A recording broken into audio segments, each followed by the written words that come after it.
So third unit is tuned amplifier. So already we studied in our first unit what is meant by amplifier. This one is a tuned amplifier. So the difference we know from that title, tuned amplifier, right?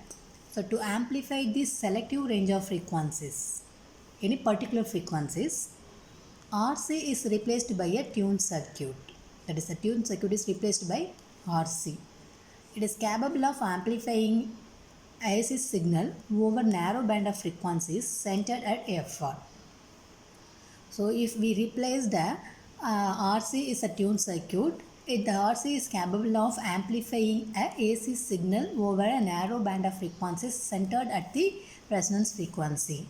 So the amplifier with such a tuned circuit as a load are known as the tuned amplifier, right? So in amplifier circuit we are using a collector resistance RC, right? That RC circuit is RC resistor is, that is, the collector resistor is replaced by a tuned circuit, means that tuned circuit is capable of amplifying AC signal over a narrow band of frequency at a centered frequency FR. So the amplifier with such a tuned circuit as a load, which are known as the tuned amplifier. Already we know the amplifier circuit. In that circuit we have a one resistance RC, collector resistance RC, which acts as a load. This load is replaced by, that is, the RC is replaced by tank circuit. The tank circuit is act as a load. Then that type of oscillator amplifier is called as a tuned amplifiers, because that tuned circuit is capable of amplifying a AC signal at a over a narrow band of frequencies centered at resonance frequency, right? That is called as the tuned amplifier. So சிம்பிளாக எப்படி சொல்லலாம் அப்படின்னா, நம்ம amplifier சர்க்யூட்டில் RC resistance வந்து லோடாக use பண்ணுறோம். அந்த RC ரெசிஸ்டன்ஸை replace பண்ணி டேங்க் சர்க்யூட்டை கனெக்ட் பண்ணி டேங்க் சர்க்யூட்டை வந்து லோடாக ஆட் பண்ண வச்சோம்னா அதான் என்னது tuned amplifier. Since tuned amplifier amplify narrow band of frequencies, they are also known as a narrow band amplifiers. So this is the frequency curve for the tuned amplifier. So the tuned circuit resonate at particular frequency. The tuned circuit resonate at particular frequency. The response of the tuned amplifier is maximum at resonance frequency, and it falls sharply for frequency below and above the resonant frequency, right? The tuned circuit resonate at a particular frequency. That frequency is called as the resonant frequency.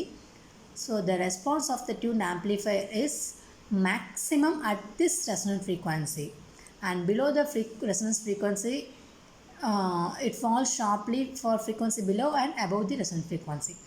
At resonance, inductive and capacitive effects of tuned circuit cancel each other. So under this resonance conditions, the inductive and capacitive effects of tuned circuit cancel each other, because the inductive is a positive temperature coefficient, capacitor is a negative temperature coefficient. So under this condition both cancel each other. Okay, this part cancel, this part cancel, okay, each other. As a result, circuit is like a resistive. So at that point the result of that circuit is like a resistive, and the value of cos phi equal to 1, that is voltage and current are in phase. So frequency above resonance circuit is like capacitive. The frequency above resonance circuit is like capacitive. The frequency below resonance circuits is like a inductive. Since tuned circuit is purely resistive at resonance, it can be used as a load for amplifier. So tuned circuit is purely resistive at resonance. It can be used as a load for amplifier, because in a normal amplifier we are using a collector resistance as a load, that is resistive, right? So since tuned circuit is purely resistive, எப்போ ரெசிஸ்டிவாக இருக்கும்னா at resonance conditionல. So under this condition it acts as a load for that amplifier. So there are two type of resonance circuit is there: parallel resonance circuits and series resonance circuits. First see the parallel resonance circuits. So this is the circuit diagram. RP, parallel resonance, capacitor, inductor. This is the tuned parallel LC circuit which resonates at a particular frequency. The total admittance is given by Yt equal to 1 by Rp 1 by j omega c plus 1 by j omega L. because capacitor always 1 by j omega c. Here we are using admittance, so 1 divided by resistance, 1 by rp plus 1 by j omega c plus 1 by j omega l. So 1 by rp plus j omega c minus 1 by omega l. So at resonance, imaginary part is 0. So imaginary part is j into capacitor minus inductors. So at resonance conditions, it only acts as a resistive. So we have to cancel each other for capacitive and inductive. So at resonance, imaginary part is 0. So imaginary term is omega c minus 1 by omega l equal to 0. So from that, omega c is equal to 1 by omega naught l. So omega square equal to 1 by LC. So omega is nothing but 2 pi f. So f is equal to 1 by 2 pi root LC. So this is the parallel resonance frequency. Next one, Q factor. It is important characteristics of an inductor. If the Q value is high, then there is some losses in the inductor. If Q factor is high means there is some losses in this inductor value. The Q factor also can be defined as the measure of efficiency with which inductor can store the energy. So the definition of Q factor equal to 2 pi into maximum energy stored per cycle divided by energy dissipated per cycle. So maximum energy stored in the capacitor is 1 by 2 into C Vm squared. Average power dissipated divided by cycle in Rp equal to Vm by root 2 the whole square into 1 by Rp, which is equal to Vm squared by 2 Rp. So the formula of energy is equal to power into time. So power value is Vm squared by 2 Rp into time. We have to modify T equal to 1 by F. So Q equal to 2 pi into maximum energy stored per cycle 1 by 2 C Vm squared divided by energy dissipated per cycle is Vm squared divided by 2 Rp F. So 2 pi 1 by 2 C Vm squared, then 2 Rpf divided by Vm squared. Vm squared cancel, 2 to cancel. So finally Q equal to 2 pi f C Rp. Okay.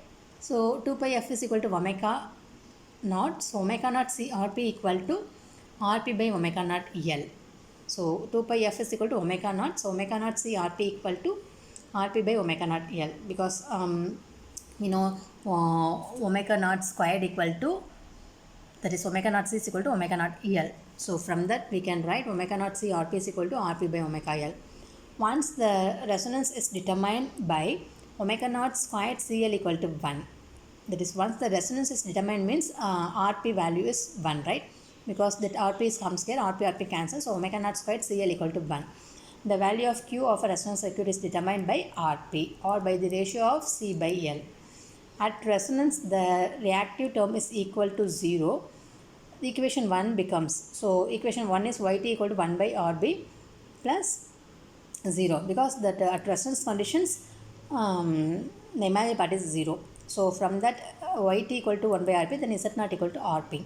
So Rp equal to Z naught is Q omega naught L or Q by omega naught C, it is equal to Z naught. Okay. Next, resonance circuits with series. Already we have seen parallel resonance circuit. This one is a series resonance circuit. So in a series resonance circuits, the resistance is series with inductance. So the maximum energy stored per cycle equal to 1 by 2 L Im squared. Average power dissipated in the inductor per cycle is Im by root 2 the whole square into Rs. Energy is equal to power into time. So Im squared into 2 Rs divided into 1 by F. So Q equal to 2 pi into 1 by L Im squared divided by Im squared Rs by 2 into Rf. So 2f come, then cancel each other. The finally Q factor is 2 pi fl by Rs, which is nothing but omega L by Rs equal to xl by Rl. This is omega L by Rl.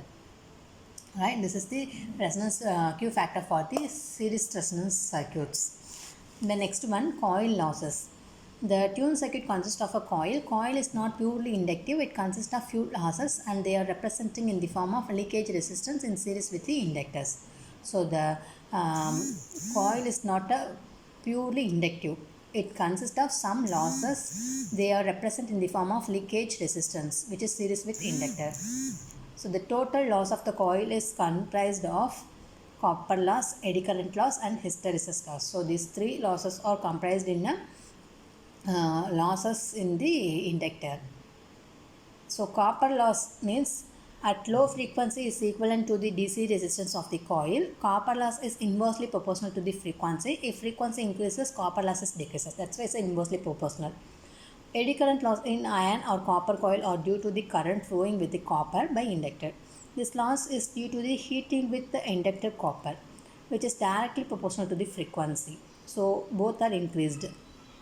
And third one is hysteresis loss, which is proportional to the area enclosed by the hysteresis loop and to the rate at which this loop is transversed. It is independent of frequency. The next one, unloaded Q and loaded Q of the tank circuits. So when the tank circuit is assumed to be not connected to the any external circuit or load, Q accounts for the internal losses and is called as the unloaded quality factor. So unloaded quality factor means the tank circuit is not connected to any other external circuit, that is load. In practice, the tank circuit will be connected to your load, but always the tank circuit is, because the tank circuit acts as a load at the resonance, right? So it's not possible without any connected to external load. The loaded quality factor is defined as QL equal to 2 pi maximum energy stored per cycle, energy dissipated per cycle plus energy dissipated due to the presence of the external load. So the quality factor determines the bandwidth for the resonance circuit is given by bandwidth equal to FR by Q. Q value is high, then bandwidth is decreased. So the circuit have a good selectivity. If Q factor is low, bandwidth is high, so it lost this selectivity. So that's all about the loaded and unloaded Q. So this diagram is frequency response for lower Q. This diagram is the frequency response for higher Q. So when Q is high, then that circuit have a good stability, right? So இது வந்து lost the stability. So unloaded Q means the tank circuit not to be connected in any external load or external circuits. That is called as the unloaded Q. So that's all about the loaded and unloaded Qs.